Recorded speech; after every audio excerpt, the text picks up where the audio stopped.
हे स्वामिनाथ करुणाकर दीनबन्धो श्री पार्वतीश मुख पंकज पद्मबन्धो श्रीशादिदेव गणपूजित पाद पद्मा वल्लीशनाथ मम देहि करावलम्बम् देवादिदेव सुत देवगणाधिनाथ देवेन्द्र वन्द्य मृदु पंकज मंजुपाद देवर्षि नारद मुनीन्द्र सुगीत कीर्ते वल्लीशनाथ मम देहि करावलम्बम् नित्यान्नदान निरताखिल रोगहारिं तस्मात् प्रदान परिपूरित भक्तकामा श्रुत्यागम प्रणव वाच्य निज स्वरूपा वल्लीशनाथ मम देहि करावलम्बम् क्रौञ्चासुरेन्द्र परिखण्डन शक्तिशूला पाशादिशस्त्र परिमण्डित दिव्यपाणे श्रीकुण्डलीश धरतुण्ड शिखीन्द्रवाहा वल्लीशनाथ मम देहि करावलम्बम् देवादिदेव रथमण्डल मध्यवेद्या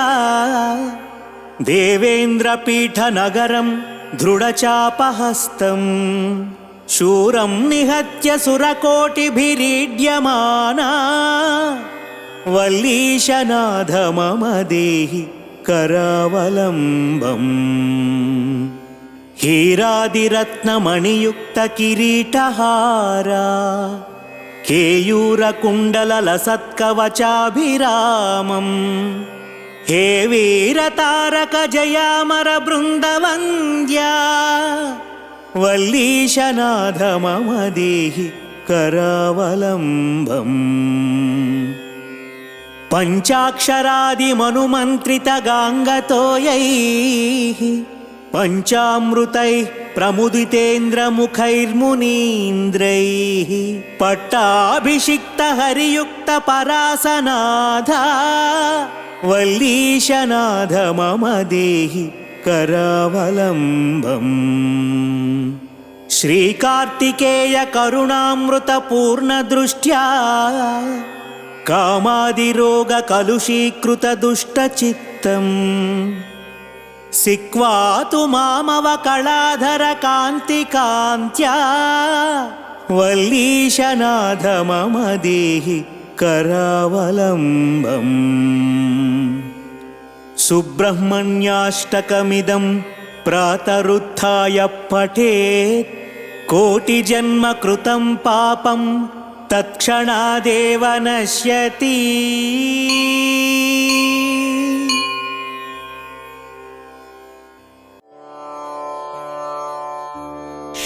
षडाननं चन्दनलेपिताङ्गं महोरसं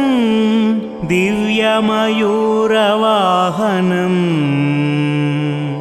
रुद्रस्य सूनुं सुरलोकनाथं ब्रह्मण्यदेवं शरणं प्रपद्ये जाज्वल्यमानं सुरबृन्दवन्द्यं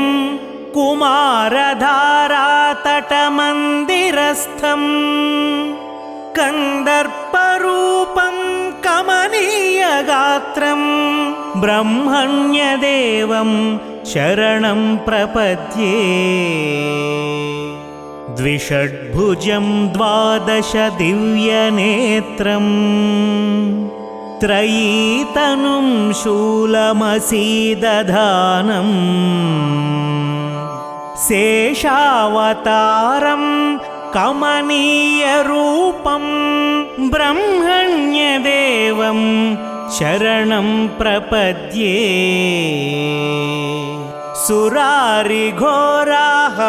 सुरारिघोराहवशोभमानं सुरोत्तमं शक्तिधरं कुमारं सुधारशक्त्यायुधशोभिहस्तम्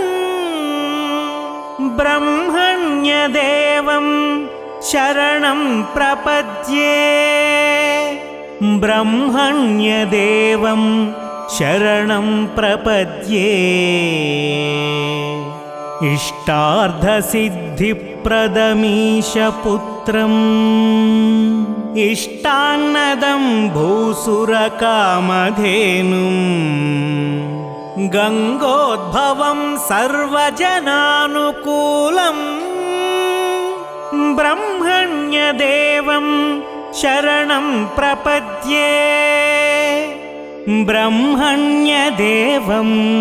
शरणं प्रपद्ये यश्लोकपञ्चकमिदं पठतीह भक्त्या ब्रह्मण्यदेवविनिवेशित मानसः सन् प्राप्नोति भोगमखिलं भुवि यद्यदिष्टम् अन्ते स गच्छति मुदा गुह साम्यमेव। इति श्रीसुब्रह्मण्यपञ्चरत्नम्।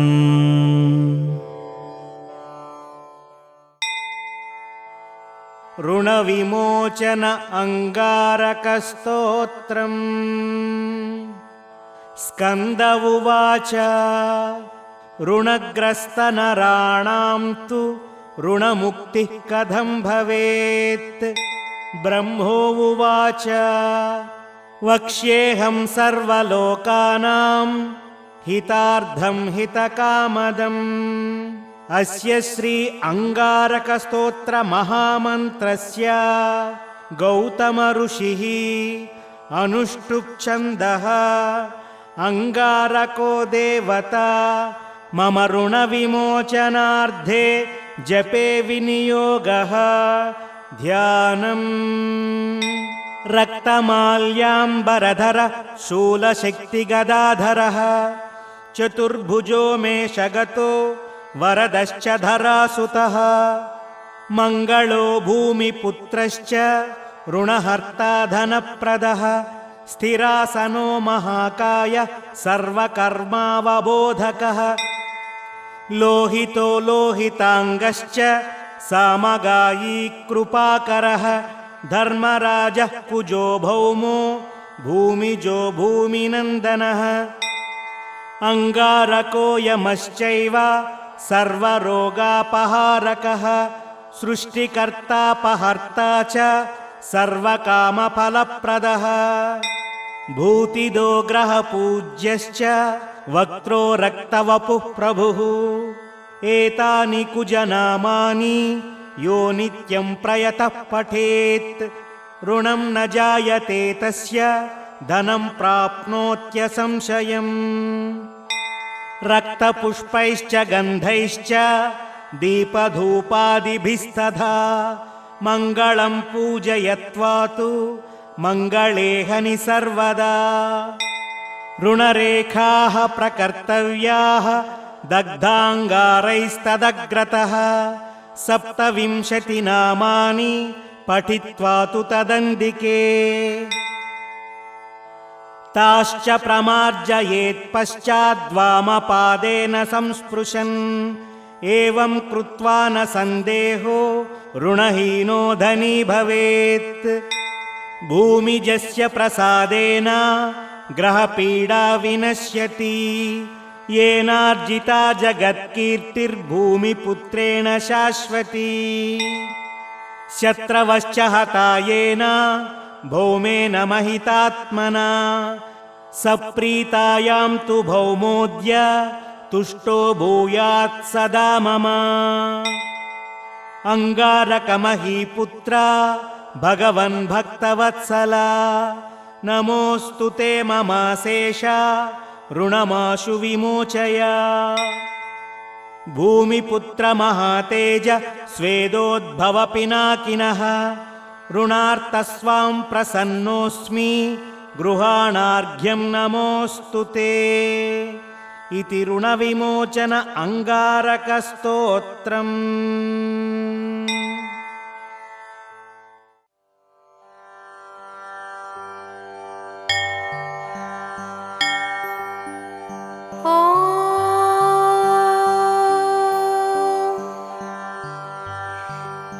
श्री आञ्जनेय सहस्रनाम स्तोत्रम्।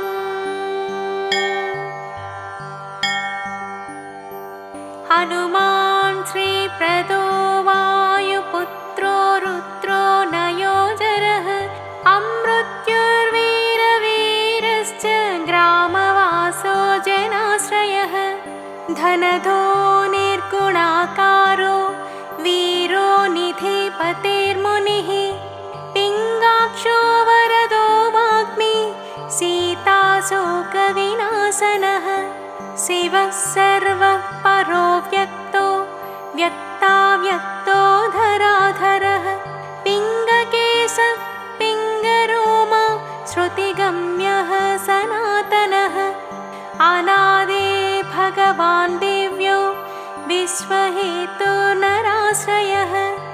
आरोग्यकर्ता विश्वेशो विश्वनाथो हरीश्वरः भर्गो रामो रामभक्तः कल्याणप्रकृतीश्वरः विश्वम्भरो विश्वमूर्तिर्विश्वाकारोऽथ विश्वपः विश्वात्मा विश्वसेव्योऽथ विश्वो विश्वधरो रविः विश्वज्येष्ठो विश्वगम्यो विश्वध्येयः कलाधरः प्लवङ्गमः कपिश्रेष्ठो ज्येष्ठो वेद्यो वनेचरः बालो वृद्धो युवा तत्त्वगम्यः सखाह्यजः अञ्जनासूनुरव्यग्रो ग्रामस्यान्तो धराधरः भूर्भुवस्वर्महर्लोको जनो लोकस्तपोव्ययः सत्यमोङ्कारगम्यश्च प्रणवो व्यापकोमलः शिवधर्मप्रतिष्ठाता रामेष्ठः फल्गुनप्रियः गोष्पदीकृतवारीशः पूर्णकामोधरापतिः रक्षोघ्नः पुण्डरीकाक्षः शरणागतवत्सलः जानकी प्राणदाता च रक्षः प्राणापहारकः पूर्णः सत्यपेतवासा दिवाकरसमप्रभः द्रोणहर्ता शक्तिनेता शक्तिराक्षसमारकः अक्षघ्नो रामदूतश्च शाकिनी जीविताहरः बभूकारः तारातिर्गर्वपर्वतमर्दनः हेतुस्त्वहेतुः प्रांशुश्च विश्वकर्ता जगद्गुरुः जगन्नाथो जगन्नेता जगदीशो जनेश्वरः जगत्श्रितो हरिश्रीशो गरुडस्मयभञ्जकः पार्थध्वजो वायुपुत्रः सितपुच्छोऽमितप्रभः ब्रह्मपुच्छः परब्रह्मपुच्छो रामेष्टकारकः सुग्रीवादियुतो ज्ञानी वानरो वानरेश्वरः कल्पस्थायी चिरञ्जीवी प्रसन्नश्च सदाशिवः सन्नतिः सद्गतिर्भुक्तिमुक्तिदः कीर्तिदायकः कीर्तिप्रदश्चैव समुद्रश्रीप्रदः शिवः उदधिक्रमणो देवः संसारभयनाशनः वालिबन्धनकृद्विश्वजेता विश्वप्रतिष्ठितः लङ्कारिः कालपुरुषो लङ्केशगृहभञ्जनः भूतावासो वासुदेवो वसुस्त्रीभुवनेश्वरः श्रीरामचन्द्रो कृष्णस्तु लङ्काप्रासादभञ्जनः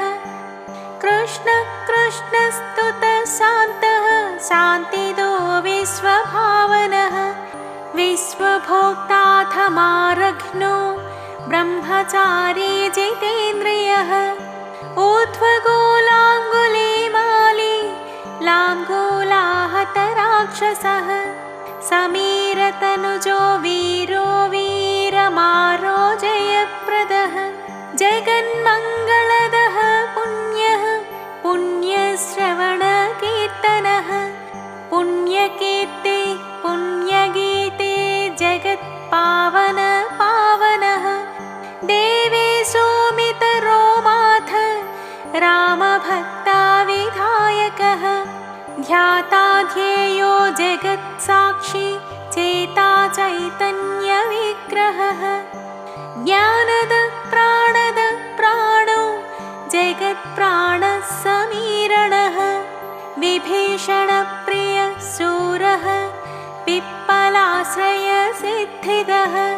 सिद्धः सिद्धाश्रयः कालः कालभक्षकपूजितः लङ्केशनिधनस्थायी लङ्कादाहक ईश्वरः चन्द्रसूर्याग्निनेत्रश्च कालाग्निप्रलयान्तकः कपिलः कपिशः पुण्यराते द्वादशराशिगः सर्वाश्रयो प्रमेयात्मा रेवत्यादिनिवारकः लक्ष्मणप्राणदाता च सीताजीवनहेतुकः रामध्याये हृषीकेशो विष्णुभक्तो जटीबली देवारिदत्महाहोता धाता कर्ता जगत्प्रभुः नगरग्रामपालश्च शुद्धो बुद्धो निरन्तरः निरञ्जनो निर्विकल्पो गुणातीतो भयङ्करः हनुमश्च दुराराध्यस्तपः साध्यो महेश्वरः जानकी घनशोकोत्थतापहत्तापराशरः वाङ्मयः सदसद्रूपः कारणं प्रकृतिपरः भाग्यदो निर्मलो नेता पुच्छलङ्काविदाहकः पुच्छबद्धो यातु धानरिपुप्रियः छायापहारे भूतेषु लोकेशः सद्गतिप्रदः प्लवङ्गमेश्वर क्रोधः क्रोधसंरक्तलोचनः क्रोधहत्ता तापहत्ता भक्ताभयवरप्रदः भक्तानुकम्पी विश्वेशः पुरुहूतः पुरन्दरः अग्निर्विभावसुद्भास्वान् यमो निरृतिरेव च वरुणो वायुगतिमान् वायुः कुबेर ईश्वरः रविश्चन्द्रकुजः सौम्यो गुरुः काव्यशनैश्चरः राहुः केतुर्मरुद्धाता धाता हत्ता समीरजः मशकीकृत देवारिर्दैत्यारिर्मधुसूदनः कामः कपिः कामपालः कपिलो विश्वजीवनः भागीरथी पदाम्भोजः सेतुबन्धविशारदः स्वाहा स्वधाः विकव्यं हव्यवाह प्रकाशकः स्वप्रकाशो महावीरो मधुरोमितविक्रमः उत्तीर्णोत्तीर्णगतिमान् सद्गति पुरुषोत्तमः जगदात्मा जगद्योनिर्जगदन्तो यनन्तरः विपाप्मा निष्कलङ्कोऽथ महान् महदहं कृतिः खं वायुः पृथिवी चापो वह्निर्दिक्काल एकलः क्षेत्रज्ञ क्षेत्रपालश्च सागरः हिरण्मयः पुराणश्च खेचरो भोचरो मनुः हिरण्यगर्भः सूत्रात्मा राजराजो विशाम्पतिः वेदान्तवेद्य उत्केथो वेदाङ्गो वेदपारगः प्रतिग्रामस्थितः सत्यः स्फूर्तिदाता गुणाकरः नक्षत्रमालीभूतात्मा सुरभिः कल्पपादपः चिन्तामणिर्गुणनिधिः प्रजाद्वारमनुत्तमः पुण्यश्लोकः पुरारातिः मतिमान् सर्वरीपतिः कल्किलारावसन्त्रस्त भूतप्रेतपिशाचकः ऋणत्रयहरः सूक्ष्मः स्थूलः सर्वगतिः पुमान् अपस्मारहरस्मर्ता श्रुतिर्गाथा स्मृतिर्मनुः स्वर्गद्वारं प्रजाद्वारं मोक्षद्वारं यतीश्वरः नादरूपं परं ब्रह्म ब्रह्म पुरातनः एकोनेको जनः शुक्लः स्वयं ज्योतिरनाकुलः ज्योतिर्ज्योतिरनादिश्च सात्विको राजसस्तमः तमोहर्ता निरालम्बो निराकारो गुणाकरः गुणाश्रयो गुणमयो बृहत्कायो बृहत्यशाः बृहद्धनु बृहत्पादो बृहन्मूर्धा बृहत्स्वनः बृहत्कर्णो बृहन्नासो बृहत्बाहुर्बृहत्तनुः बृहत्कलो बृहत्कायो बृहत्पुच्छो बृहत्करः बृहत्गते बृहत्सेवो बृहल्लोकफलप्रदः बृहद्भक्ते बृहद्वाञ्छाफलदो बृहदीश्वरः बृहल्लोकनुतो द्रष्टा विद्यादाता जगद्गुरुः देवाचार्यः सत्यवादी ब्रह्मवादी कलाधरः सप्तपातालगामी च मलयाचलसंश्रयः उत्तरासास्थितः श्रीशो दिव्यौषधीवशः खगः शाखामृगः कपीन्द्रोऽध पुराणः प्राणचञ्चुरः चतुरो ब्राह्मणो योगी योगिगम्यः परोवरः अनादिनिधनो व्यासो वैकुण्ठः पृथिवीपतिः अपराजितो जितारातिः सदानन्ददयीसिता गोपालो गोपतिर्योद्ध कलिस्फाल परात्परः मनोवेगी सदा योगी संसारभयनाशनः तत्त्वदाताथ तत्त्वज्ञ तत्त्वं तत्त्वप्रकाशकः शुद्धो बुद्धो नित्ययुक्तो भक्ताकारो जगद्रथः प्रलयोमितमायश्च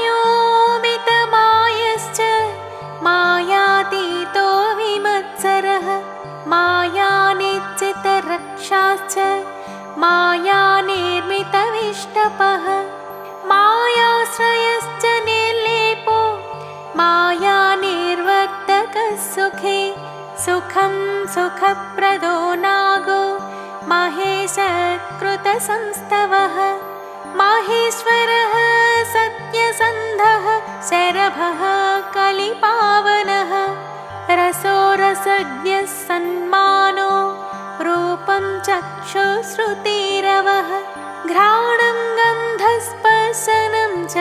स्पर्शो हिंकारमानगः नेति नेतीति गम्यश्च वैकुण्ठभजनप्रियः गिरीशो गिरिजाकान्तो दुर्वासा कविरङ्गिराः भृगुर्वसिष्ठश्च वनो नारदस्तुम्बुरुर्हरिः विश्वक्षेत्रं विश्वबीजं विश्वनेत्रं च विश्वपः याजको यजमानश्च पावकः पितरस्तथा श्रद्धा बुद्धिक्षमा तन्द्र मन्त्रो मन्त्रयितासुरः राजेन्द्रो भूपतिरूढो माली संसारसारथिः नित्यः सम्पूर्णकामश्च भक्तकामधुगुत्तमः गणपः केशवो भ्राता पिता माताथ मारुतिः सहस्रमूर्धा सहस्रास्यः सहस्राक्षः सहस्रपात् कामजित् कामदहनः कामः काम्यफलप्रदः मूत्रोपहारे रक्षोघ्नः क्षितिभाराहरो बलः नखद्दं श्रायुधो विष्णु भक्तो भक्ताभयप्रदः दर्पः दर्पदो दंष्ट्रा शतमूर्तिरमूर्तिमान् महानिधिर्महाभागो महाभर्गो महित्थिदः महाकारो महायोगी महातेजा महाद्युतिः महाकर्मा महानादो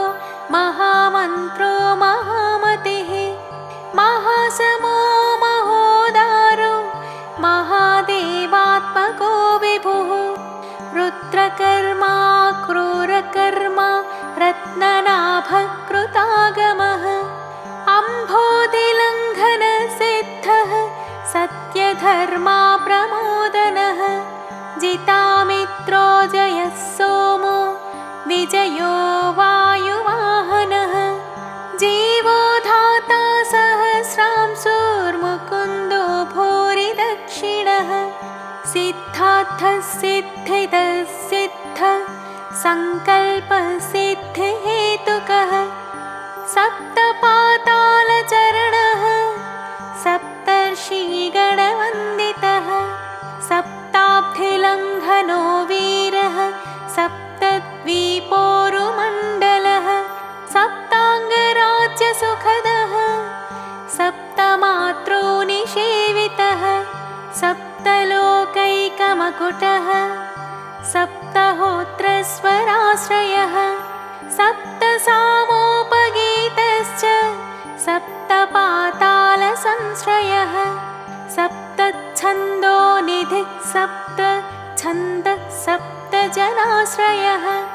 मेधादः कीर्तिदः शोकहारी दौर्भाग्यनाशनः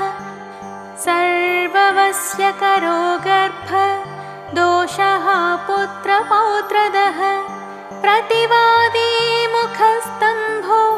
हृष्टचित्तप्रसादनः पराभिचारशमनो दुःखः बन्धमोक्षदः नवद्वारपुराधारो नवद्वारनिकेतनः नरनारायणस्तुत्यो नवनाथ महेश्वरः मेखले कवचे खड्गे भ्राजिष्णुजिष्णुसारथिः बहुयोजनविस्तीर्णपुच्छः पुच्छहतासुरः दुष्टहन्ता नियमिता पिशाचग्रहसातनः बालग्रहविनाशी च धर्मनेता कृपाकरः उग्रकृत्यश्चोग्रवेग उग्रनेत्रशतक्रतुः शतमन्युस्तुतस्तुत्यः स्तुतिस्तोता महाबलः समग्रगुणशाली च व्यग्रो रक्षो विनाशनः रक्षोऽग्निदावो ब्रह्मेश श्रीधरो भक्तवत्सलः मेघनादो मेघरूपो मेघवृष्टिनिवारणः मेघजीवनहेतुश्च मेघश्यामः परात्मकः समीरतनयो धाता तत्त्वविद्याविशारदः विशारदः अमोघो मेघवृष्टिश्चाभीष्टदो निष्टनाशनः अर्थोऽनर्थापहारी च समर्थो रामसेवकः अर्थे धन्यो सुराराति पुण्डरीकाक्षात्मभूः सङ्कर्षणो विशुद्धात्मा विद्यारासे सुरेश्वरः अचलोद्धारको नित्यः सेतुकृत्रामसारथिः आनन्द परमानन्दो मत्स्य कूर्मो निधिशयः वराहो नारसिंहश्च वामनो जमदग्निजः रामकृष्णस्यैवो बुद्धः कल्की रामाश्रयो हरिः नन्दे भृङ्गे च चण्डे च गणेशो गणसेवितः कर्माध्यक्षः सुरारामो विश्रामो जगतीपतिः जगन्नाथः कपीशश्च सर्वावासः सदाश्रयः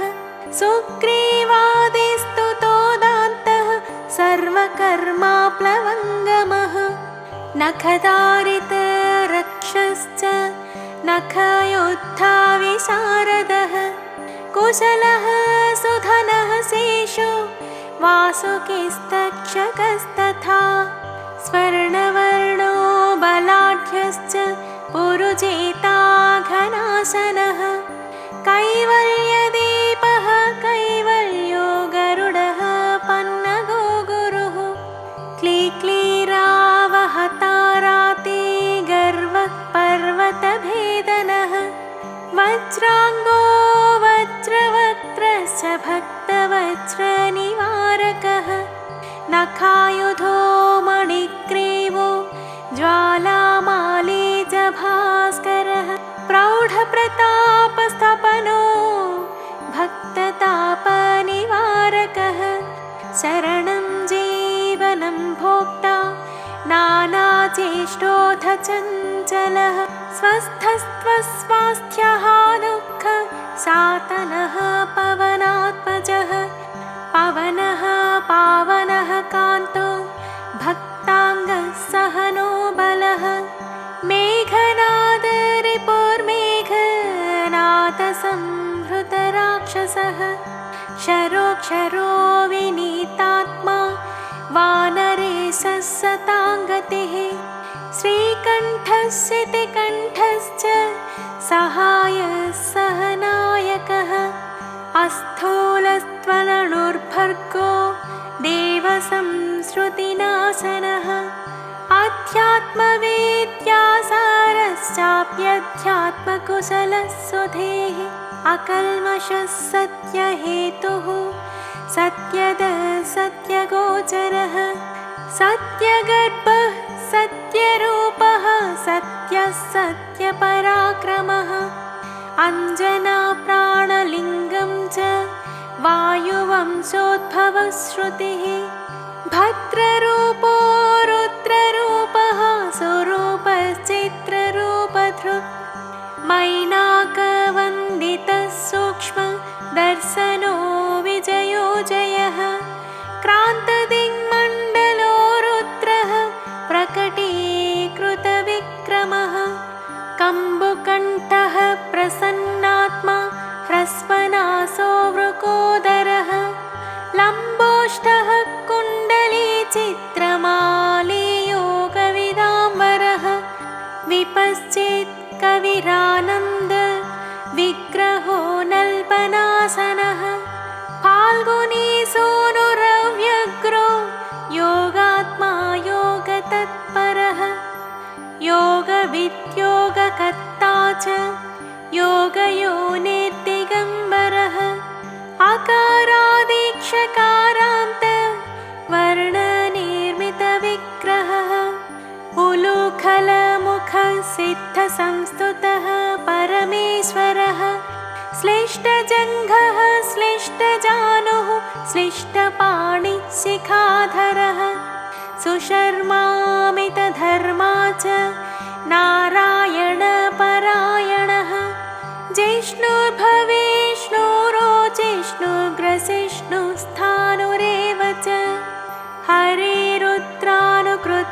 कम्पनो भूमिकम्पनः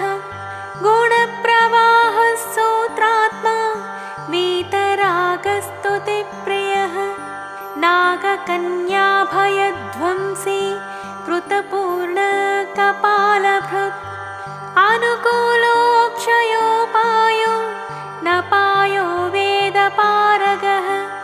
अक्षरः पुरुषो लोकनाथस्त्र्यक्ष प्रभुदृढः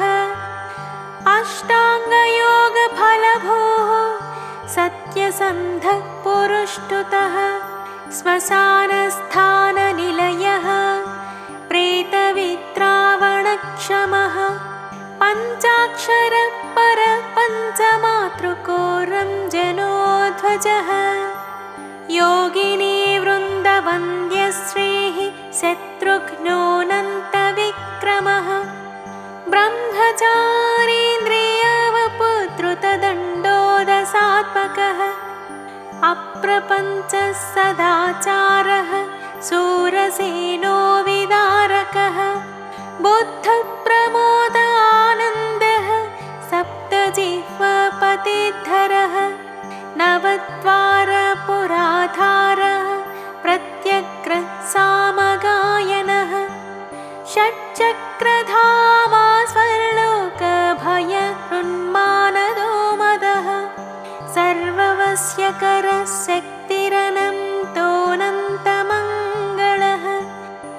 अष्टमूर्तिधरो नीता विरूपस्वरसुन्दरः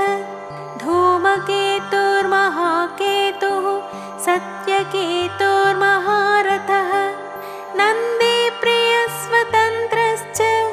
मेखलीडमरुप्रियः लोहिताङ्गः समित्वग्निः षड्ऋतुः सर्व ईश्वरः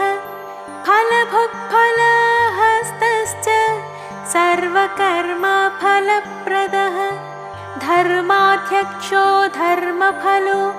धर्मो धर्मप्रदोद्धतः पञ्चविंशतितत्त्वज्ञ स्थारको ब्रह्मतत्परः त्रिमार्गवसतेर्भीमः सर्वदुष्टनिबर्हणः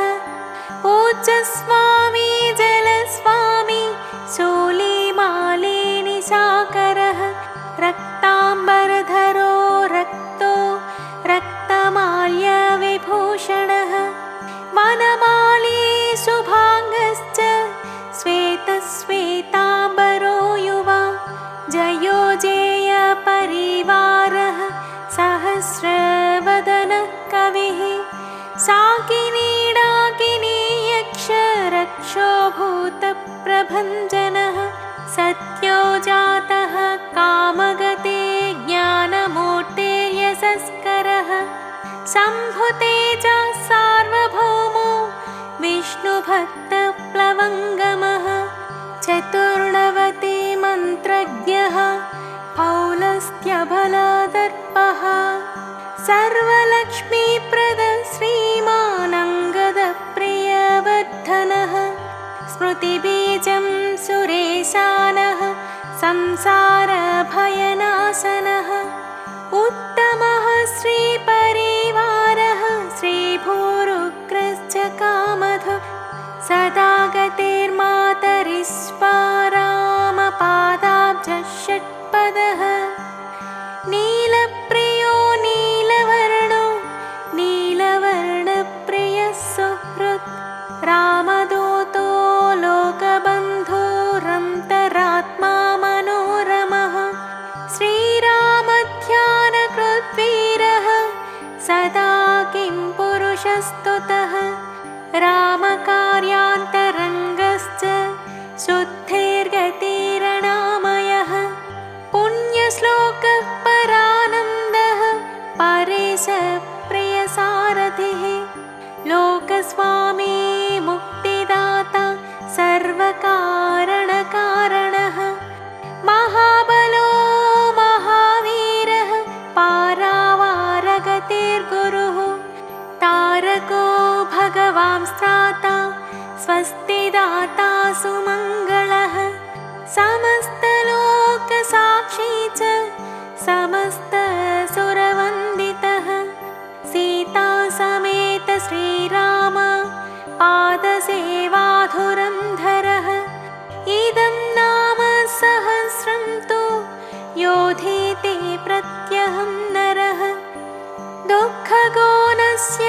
क्षिप्रं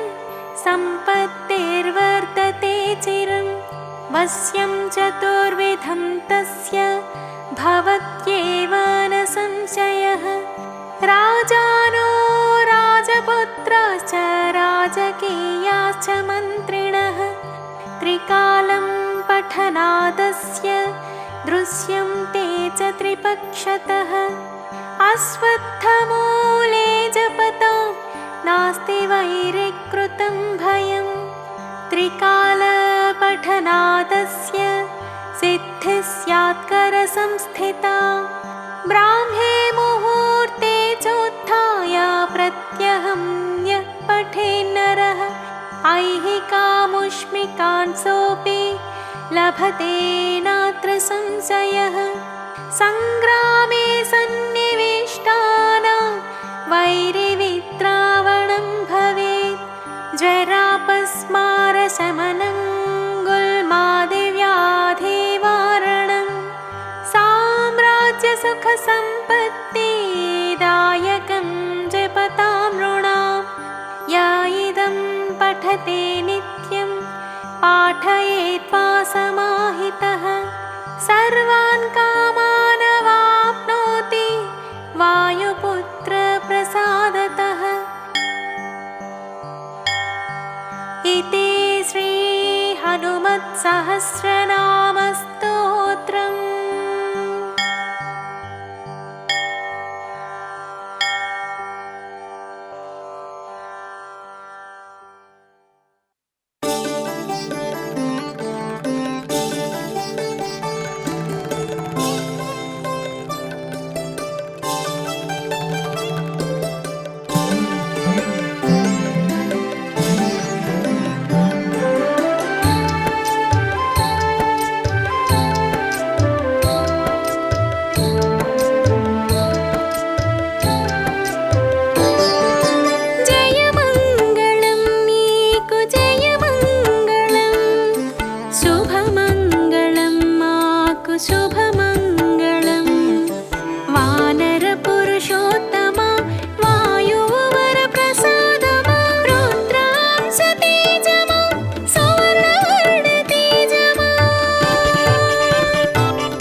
शुभमङ्गलम्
शुभमङ्गलम्